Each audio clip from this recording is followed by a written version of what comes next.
Hello বন্ধুরা, সেদিন গেছিলাম মা মনসার মন্দিরে। সবাই ভিডিওতে ফেসবুকে দেখছি, সব ফোনে ফোনে মানসিক করে মায়ের মানসিক পূরণ হচ্ছে।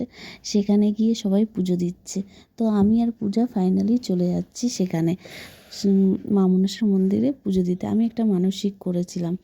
এবার ট্রেনে উঠে দেখি এত ভিড়, দাঁড়ানোর মতন পরিস্থিতি নেই। সব লাইনে দেখো, ভেতরে চারজন চারজন করে দাঁড়িয়ে আছে, আর যারা বসে আছে তারা তো পুরো চেপে যাচ্ছে। ফাইনালি আমরা বিধাননগর স্টেশনে নেমে গেছি। দেখো শুধু ভিড় দেখো।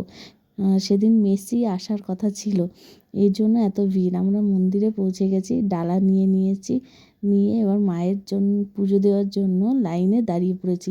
সেখানেও যা লাইন, পুজো কী করে দেবো, 2 ঘন্টা লাইনে দাঁড়িয়ে ফাইনালি মায়ের দর্শন পেলাম। কিন্তু ওখানে গিয়ে ভিডিও করতে দেবে না, ফটো তুলতে দেবে না। আমরা লুকিয়ে লুকিয়ে একটু ভিডিও ফটো তুললাম। তোলার পরে ধূপকাঠি মোমবাতি জ্বালিয়ে দিলাম পুজো দেওয়ার পরে। দিয়ে আমরা ফাইনালি বাড়ি চলে আসলাম। বাড়ি আসার জন্য ট্রেনেও উঠে পড়েছি। তো পূজা এখন বলছে আমার ঘুম পাচ্ছে।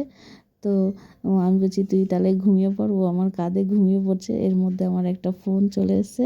তোমাদের ভালো লাগলে লাইক কমেন্ট